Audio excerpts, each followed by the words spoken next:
Se prepare. Em algum momento você vai ter que se posicionar. Mas se você disser assim, não, irmão, nós temos que entender. Jesus chamou a gente para amar, irmão. Jesus é amor. Jesus disse, não julgue para não ser julgado. Criatura, pelo amor de Deus, não cita esse versículo como subterfúgio para a tua inoperância apologética. Porque Jesus não disse isso nesse contexto. Pelo contrário, Jesus disse, olhe, porque eu amo aquele texto de João 12, Jesus dizendo, eu não vim para julgar. Aí as pessoas dizem, olha aí que bênção, posso fazer o que eu quero. Lê o texto todo, bênção.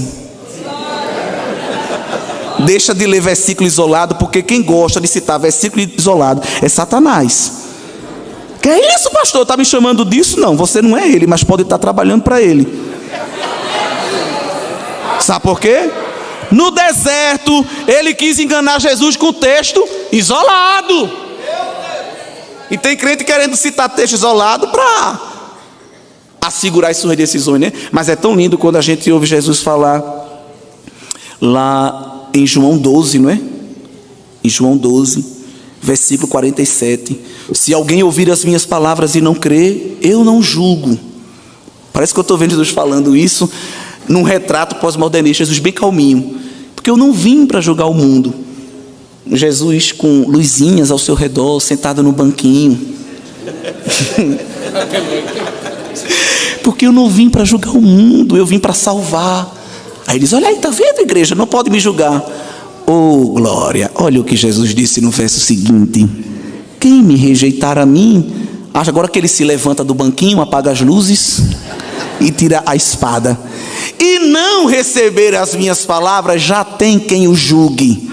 A palavra que tenho pregado, essa o há de julgar no último dia. Então tem que se posicionar, irmãos.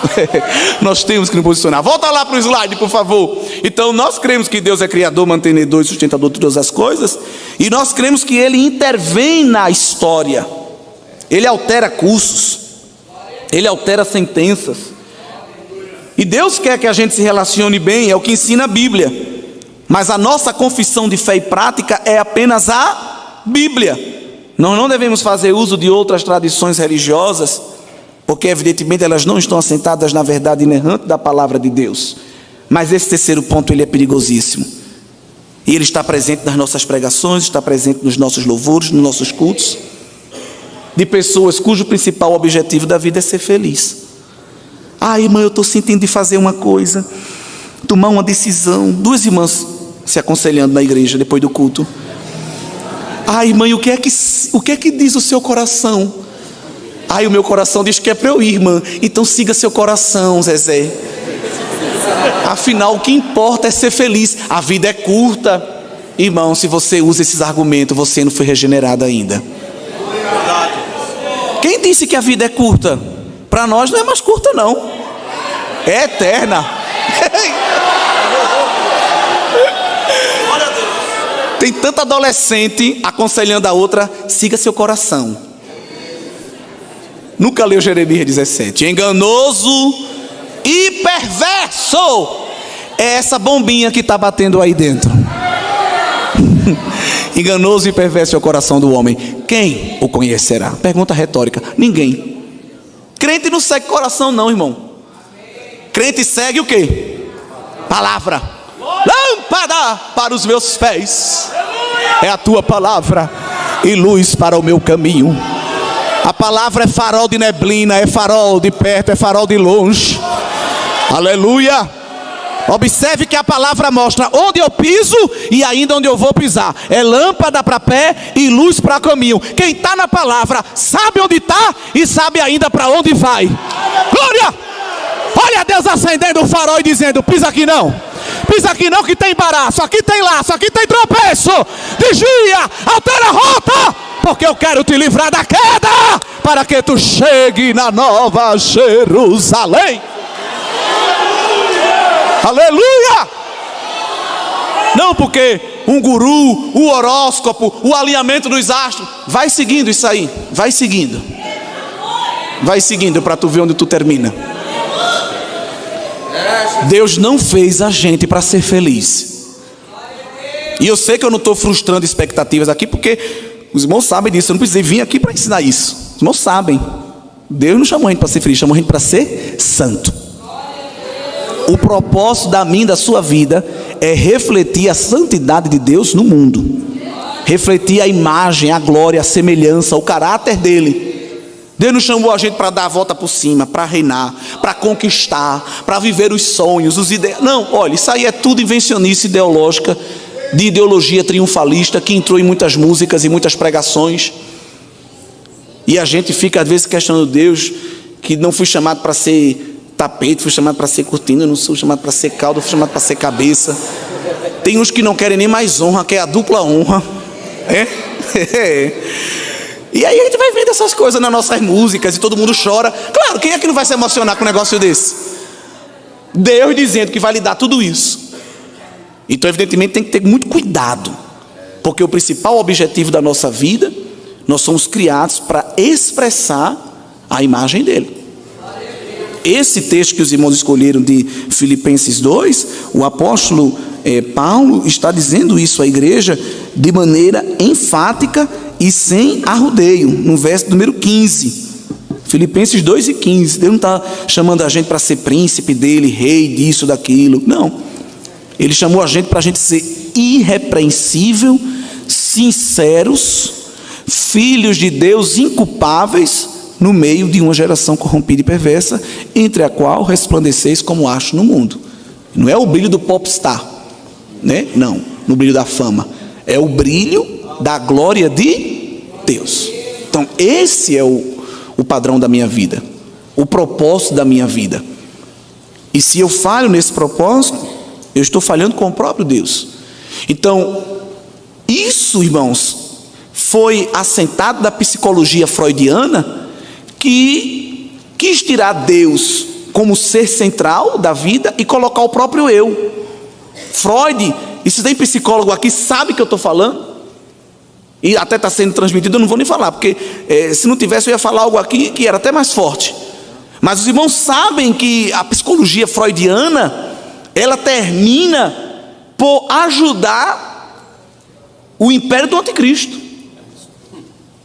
Eu não estou aqui desmerecendo a ciência, ela tem a sua valia, e louvado seja Deus por isso, porque foi Deus que criou a ciência, dando ao homem a inteligência. Mas a psicologia freudiana botou Deus lá no quartinho, no canto, num sótão, num escanteio, e ascendeu, elevou o meu eu subjetivo a uma posição de autoridade.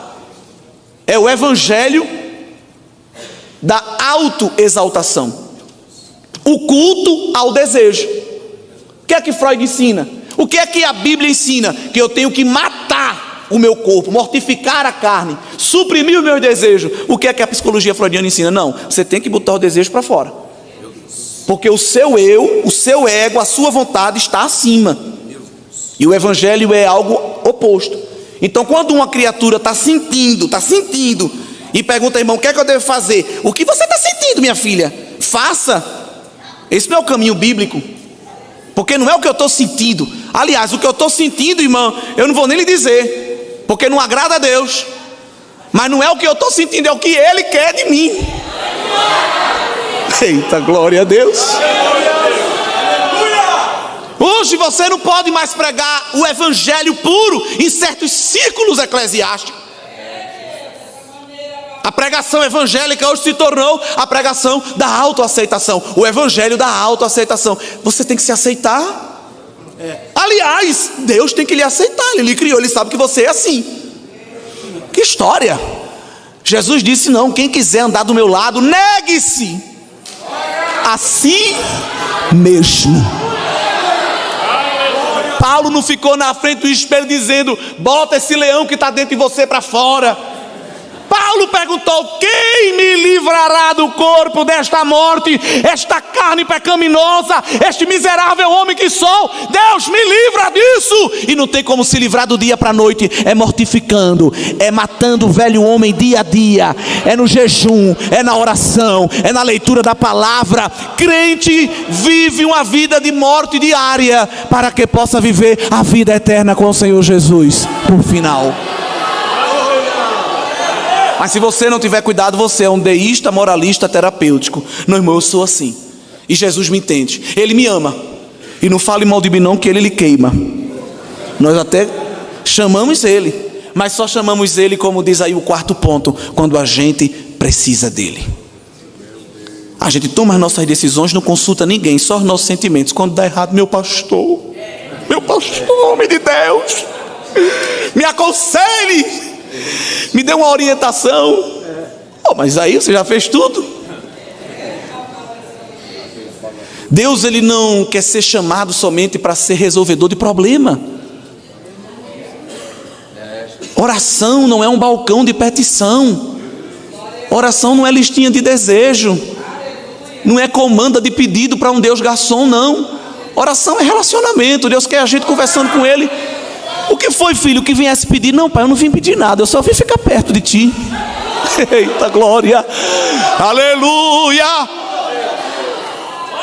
Não sei como um obreiro lá conhecido nosso, que já não orava há tanto tempo, que quando dobrou o joelho para orar em casa, o filho correu perguntando se ele estava passando mal.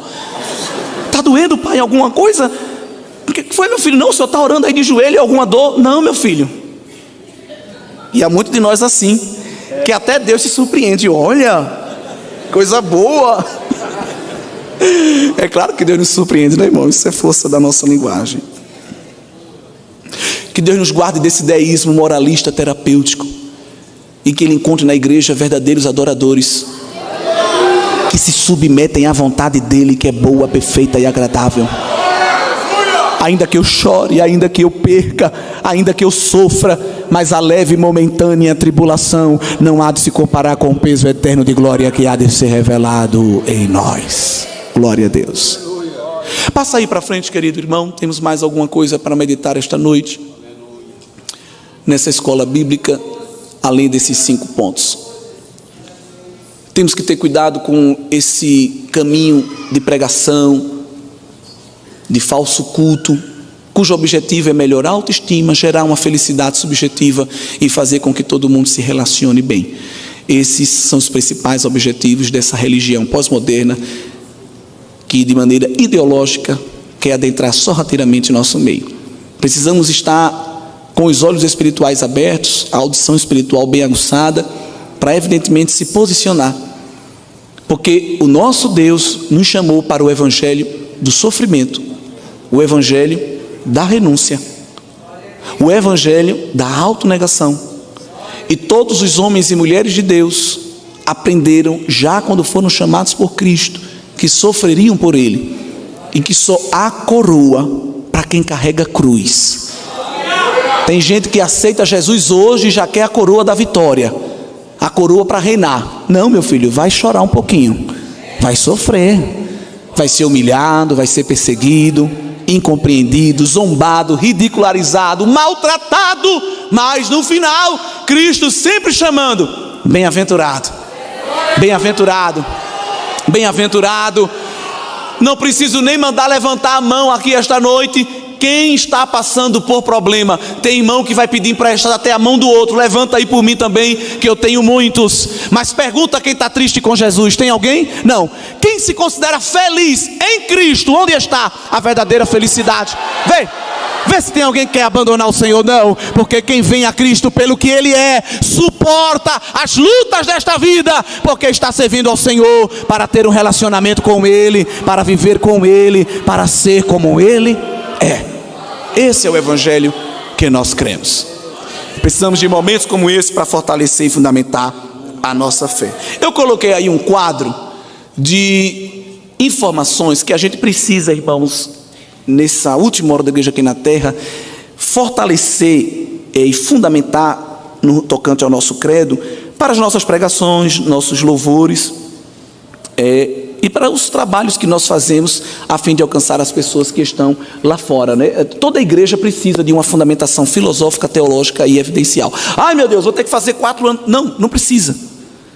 Bíblia, cultos como esse, escola dominical, culto de ensino. Nós temos muita ferramenta boa, muitos canais no YouTube, muita gente boa, né? Não vá logo lá, escolha, selecione o seu pastor, o seu professor da EBD, um obreiro que na igreja é uma referência. Irmão, olha, eu achei esse canal aqui, o que é que acha, né? Às vezes ganha lá um livro de Ellen Golding White sobre... Aí tá um livro de escatologia. Glória, eu estava precisando. Calma, Cuidado. Chegue para alguém, irmão, o que é que você acha, né? Isso aqui dá, não dá, como é que faz? Para que a gente, evidentemente, não esteja incorporando à nossa fé fábulas que não condizem com a nossa confissão. Mas há 3 áreas aí que o inimigo trabalha e que, evidentemente, nós devemos ter muito cuidado para fortalecer a nossa fé. Eu coloquei no slide, na primeira coluna, destaquei, já falei aqui sobre padrões absolutos morais e sobre a verdade, né? A verdade é absoluta. A nossa fundamentação teológica, evidentemente, essa teologia liberal e neortodoxa não crê em milagres e diz que tudo isso na Bíblia são mitos, e nós precisamos reafirmar cada vez mais o caráter sobrenatural de Deus, e evidentemente entender que Deus trabalha e opera numa esfera espiritual que aparece na esfera material. Mas eu quero, irmãos, destacar nesta noite, na minha breve contribuição, aquela terceira coluna que é a fundamentação evidencial, porque é uma das áreas que o inimigo mais trabalha, principalmente na vida de jovens e adolescentes, quando sai do ensino médio e chega na universidade. O diabo está tão faminto que os seus militantes não estão só no ensino superior, muitos deles já estão até na educação básica. Eles já estão no ensino médio e já estão chegando até na educação infantil. Então nós precisamos cada vez mais fortalecer essa fundamentação apologética em relação às evidências da ressurreição do Senhor Jesus e também de que a Bíblia é a palavra de Deus, não é? Essas perguntas, os documentos do Novo Testamento são confiáveis, Jesus realmente ressuscitou dentre os mortos, são perguntas que você vai ouvir muito aí fora. Com certeza você já ouviu alguém dizer: não, eu não creio na Bíblia porque a Bíblia é feita por homens. Isso é uma frase, irmão, que você destrói rapidinho. Tá bem. Você toma remédio? Remédio assim feito por farmacêutico? Você lê bula? Não, mas não deveria. Você toma remédio? Você confia no farmacêutico? Sabia que remédio foi feito por homem? Você sabia que a bula lá é assinada por um químico, um farmacêutico? Né? Então você não anda em avião, né? Carro muito pouco, nem moto. Não, claro que anda, mas foi feito por homem. Aí você destrói esse argumento. Mas claro que o nosso argumento não deve ficar só aí. Isso é um argumento bem assim do dia a dia, né? Porque tem como você vencer certas batalhas apologéticas sem muita coisa.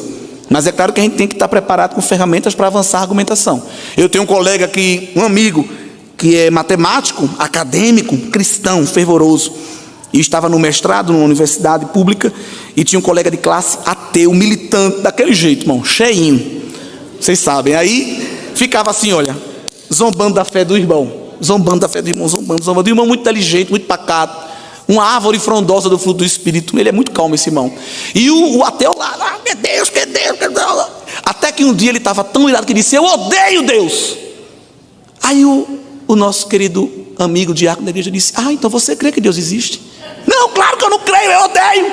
Mas como é que pode odiar uma coisa que não existe? Você tem até sentimentos em relação a Deus. Destruiu, não precisou de slide, de matemática, não precisou de citar nomes de filósofos. Não, só com uma frase. Outra vez recebi um adolescente no final do culto, lá onde pastorei. Ele se considera ateu, bem novinho ainda estava no ensino médio. A sua avó é uma mulher de Deus, congrega conosco. Ele veio no final do culto com uma posição, já chegou assim no púlpito assim: quero falar com você. Eu digo: certo, fique aí. Atendi todo mundo, deu chá de cadeira nele. Depois, agora sim, pode vir, senta aqui, meu amado. Ele disse: não, porque é o seguinte, você sabe que eu não creio em Deus, né? Deus para mim não existe. Não, tudo bem. Ele disse: então eu quero fazer só algumas perguntas aqui para analisar o seu credo. Eu digo: certo, claro, fica à vontade, pode fazer a sabatina.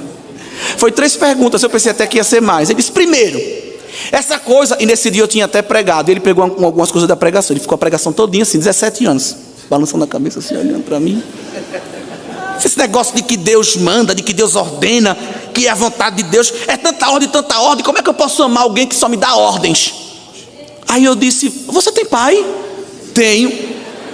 Você gosta dele? Gosto. Então acho que seu pai somente faz o que você quer, não é isso? Na sua casa não tem ordem, não tem lei, não tem... Não, mas tem a ordem. Eu digo: então você odeia seu pai? Não, eu amo ele. Eu digo: exato. Assim é o amor ao Pai Supremo Deus. Você sabia que a liberdade de um peixe é ficar dentro do aquário? Ele pode olhar para aquele aquário e dizer: eu quero liberdade. No dia que ele sair, ele morre. Liberdade irrestrita gera morte, meu jovenzinho. Não, Vamos falar nisso não. Eu tenho outra pergunta, eu digo, diga. Inclusive ele nunca mais foi no culto, faz um tempão já.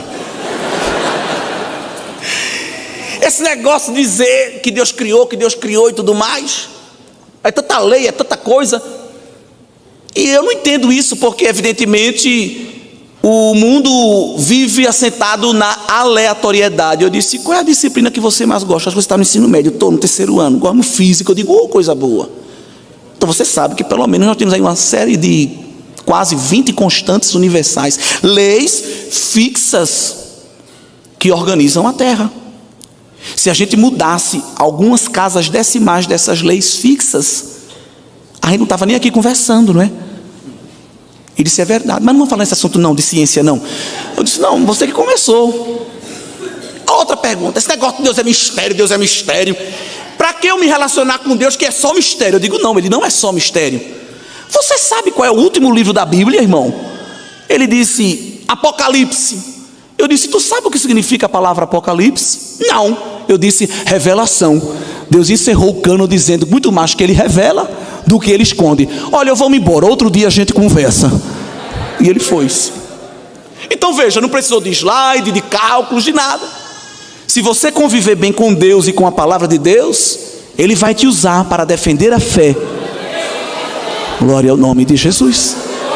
Mas é claro que se nós pudermos estudar um pouco mais e nos apoderarmos de recursos, a gente evidentemente defende a fé, como disse o apóstolo Pedro, explicando com mansidão a razão da nossa esperança. E quando a gente chega na faculdade, na escola, não, porque a Bíblia é um livro antiquado, ultrapassado, foi feito por homens, e a Bíblia é cheia de erros, nunca leram a Bíblia, mas eles advogam e militam esta causa. Aí você pode entrar antes da Bíblia na esfera da história ou da filosofia, que nos ciclos acadêmicos são amplamente aceitos. Você diz assim, amigo, você já ouviu falar na obra de Ilíada, de Homero? Uma das grandes obras do mundo ocidental, né? Coloca aí, amado, por gentileza. Homero, esse primeiro busto aí, escreveu Ilíada, que é uma poesia grega fantástica e tremenda. Hoje essa geração não conseguiria produzir nenhuma estrofe daquela. Quando você pega a quantidade de cópias de Ilíada, não chega nem a 2.000, são 1.850. E entre a cópia original, a composição original, a escrita, manuscrito original, e as primeiras cópias mais antigas, nós temos um intervalo de entre 400 e 500 anos, entre a composição original e as primeiras cópias, que naquele tempo não tinha xerox. Quando nós vamos para Platão e Aristóteles, que são reverenciados aqui no mundo ocidental, assentaram a nossa filosofia, nós temos 1000 anos de diferença entre a composição original e as primeiras cópias. Mas ninguém questiona a veracidade do que Platão e Aristóteles falou. Você já viu alguém falando na faculdade ou na escola? Não. Agora vamos para o Novo Testamento, por gentileza. Novo Testamento, eu não estou falando da Bíblia toda, só Novo Testamento. Só de manuscritos do grego, fora as outras línguas próximas, só do grego, nós temos quase 6.000 manuscritos. Se a gente for somar as outras línguas, são quase 25.000 manuscritos só do Novo Testamento. E o intervalo entre a composição original e as primeiras cópias, em torno de 50 anos. Então é mais fácil acreditar numa obra que tem 1000 anos de intervalo entre uma cópia e outra, ou uma que tem só 50 anos. Mas isso aí a Globo não mostra. Bota aí o próximo slide. Essa foto aí é um papiro de João 18, o manuscrito mais antigo do Novo Testamento encontrado. A Bíblia é cheia de erros, nunca leu. Pega aí 3 frases. Você ganhou 10 milhões de reais. Tu ganhaste 10 milhões de reais. Um irmão mineiro, 6 ganharam 10 milhões de reais. As 3 frases são iguais no tocante à mensagem, mas diferentes na composição. Se nós pegarmos a terceira frase e a segunda, elas só possuem 5 letras iguais. De 27 caracteres, a terceira frase, ela só tem 5 caracteres iguais ou 5 letras iguais à frase 2. 19% de igualdade. Mas a mensagem nas três é a mesma. Os erros que eles falam são translocações de palavras. Não, é de letras. Às vezes o escriba esqueceu de botar uma letra, ou duplicou uma letra, ou mudou uma letra de lugar, de maneira que a frase, a composição original não muda. Mas essas pessoas nunca leram e levantam a bandeira de que a Bíblia é um livro ultrapassado, cheio de erros e que evidentemente foi feito por homens. Aí nós vamos para as obras do hinduísmo, Mahabharata. Softwares pegaram esses manuscritos e compararam eles para ver o índice de precisão, 90%. Ilíada de Homero, reverenciado no mundo ocidental, 95%. Eu trago aqui só 3 eruditos de Novo Testamento, eruditos de grego, só 3, usando os mesmos softwares, encontraram 99,75%, 98,33%.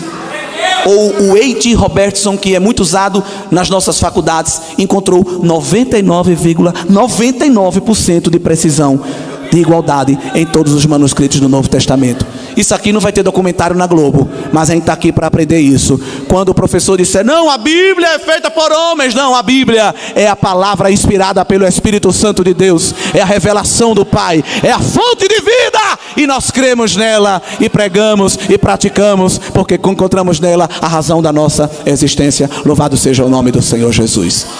Que o Senhor nos guarde, que o Senhor levante uma geração que esteja animada para batalhar pela fé, não dizendo palavra de efeito, show Satanás, está repreendido. Não, Deus não chamou a gente para isso. Dá uma cortada de laço, o diabo não respeita isso. Nós vamos vencer com a espada do Espírito, não batendo o exemplar da Bíblia na cabeça de ninguém, mas abrindo a palavra, explicando a palavra e deixando que o Espírito Santo de Deus convença o homem do pecado, da justiça e do juízo. Como é que a gente faz para vencer quem está desanimado? Palavra. Quando Jesus encontrou os discípulos no caminho de Emaús, eles se chatearam dizendo que Jesus não lia jornal. Você não leu as notícias não? Você não abriu o zap? Só se fala da morte do Nazareno? Hoje é o terceiro dia e nada. Ele vivia dizendo que ia ressuscitar, tadinho. Fez tantas obras, mas agora, até agora nada. És por acaso desinformado? Jesus devolveu, porque esse Jesus que os pós-modernos mostram, carregando o ursinho de pelúcia de coração, só fazendo beijinho para a pessoa, não. Jesus, irmão, de vez em quando dava uma marretada na cabeça para rachar mesmo.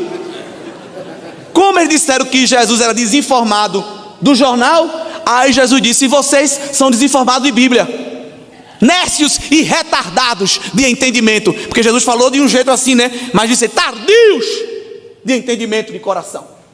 Vocês não sabem de Bíblia não. Vocês dizem que eu não sei do jornal, e vocês não sabem de Bíblia, mas eu vou dar uma aula de Bíblia agora, até Emaús, bora. Eu vou passear com vocês na lei e nos profetas. Não cortou laço, não cantou corinho de fogo, não puxou espada flamejante, mas quando, aleluia, chegou na bifurcação do caminho, aquele que eles disseram, és um desinformado, agora disseram, é perigoso ir embora, é melhor ficar mais um pouco. Aleluia. A palavra de Deus gera vida, a palavra de Deus aquece o coração, a palavra de Deus arranca a cegueira. Abre a tua mão aí, recebe a autoridade da palavra. Deus vai te usar para aquecer vida, Deus vai te usar para aquecer coração frio dentro da tua casa. O diabo pensa que congelou o entendimento, mas na tua boca está uma palavra fervorosa, no teu coração está uma palavra viva, e Deus vai libertar corações, Deus vai libertar entendimentos para a glória do nome dele. Aleluia! Deixe para falar do campeonato, do seriado, outro dia. Aproveite a oportunidade para falar da palavra transformadora. Filipe estava em casa, o Senhor mandou para ele um áudio no zap dele e uma localização. Vai para ali, faixa de Gaza. Tem um particular com alguém lá e eu vou te usar. Está aí a localização. Transportou ele para lá. Quando ele chegou, vinha a carruagem de um alto oficial da rainha Candace. O oficial na carruagem e Filipe no expresso Canelinha, mas cheio do Espírito. Fez aquela pergunta que um grande autor transformou em título de livro: entendes tu o que lês? Aí o eunuco disse: não, porque não tem ninguém para me explicar. Não tinha, varão, cheguei agora. Aula, aleluia, de discipulado. Então sobe aqui na carruagem, me dá essa aula. Eu comprei esse chaveirinho, era um souvenir, irmão. Era uma lembrancinha da viagem, mas virou lição de EBD. Eu estou lendo aqui esse mistério, não estou entendendo. Isso aí é uma profecia messiânica. Deixa eu te explicar isso aí. O profeta falou e Deus cumpriu, aleluia. É Jesus. A conversa foi tão boa que gerou um efeito, porque hoje o irmão vem para a EBD, vem para a doutrina, faz o discipulado, refaz. Aí você depois de 20 anos, irmão, quer se batizar? Eu não estou preparado ainda. Irmão, vai ter batismo. Quem quer dar profissão de fé? O Espírito Santo não tocou no meu coração ainda. Então tu está morto, criatura. Porque quando nós lemos Atos, a confissão de fé estava intrinsecamente ligada a batismo. Não tinha esse negócio de não estou preparado, me preparar. 20 anos depois eu me batizo. Não. Aí o eunuco deu uma lição de fé para muitos de nós. Não foi Filipe que disse: olha, o batismo é daqui a 15 dias, venha, viu? Ficou atrás dele, não. Estou vendo água ali. O que é que falta para eu ser batizado? Disse, mais nada. Tu tem fé. Foi para Jerusalém como turista, voltou como evangelista. Aleluia! A palavra transforma, irmãos. Vamos nos fortalecer nesta palavra, porque Deus vai nos usar para transformar corações que estão ao nosso redor. Fique de pé. Eu quero fazer uma oração por você nesta noite.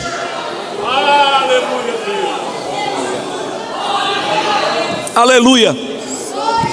Deus vai levar você para grandes instâncias, vai colocar você em grandes círculos, aleluia, vai te dar a oportunidade de estar diante de homens poderosos, e Ele vai usar a tua boca, anônimo do céu, aleluia. Quem é esse? Quem é essa? Sei não, é um santo homem de Deus que passa por aqui, aleluia. Fecha os teus olhos, Senhor Deus e Pai, obrigado por esta noite. Nós estamos no teu quartel-general, recebendo a munição da palavra, recebendo as ferramentas do teu Espírito. Tu sabes das guerras travadas, tu sabes das lutas renhidas, das pelejas tremendas, de alguém, Deus, que está nas trincheiras da fé, sendo zombado, ridicularizado, às vezes até hostilizado, mas tu prometeste que estaria conosco todos os dias. Tu prometeste que o teu Espírito nos ensinaria o que haveríamos de falar. Então, como servo teu, eu te peço nesta noite, desce sobre nós porções reveladas da tua palavra. Equipa a tua igreja com a autoridade do céu. Senhor, dispensa aqui ciência da palavra, aleluia. Derrama aqui nesta noite palavra de sabedoria. Senhor, tu tens nos dado inteligência, tem nos dado internet e banda larga, tem nos dado, Senhor, canais sociais, mas nós queremos poder do teu Espírito. Sobre a Xarabadara sobre a Minaia. Nós queremos, Senhor, intrepidez da palavra. Nós queremos a espírito de ousadia que Paulo disse que Timóteo tinha. Derrama agora uma ousadia do céu.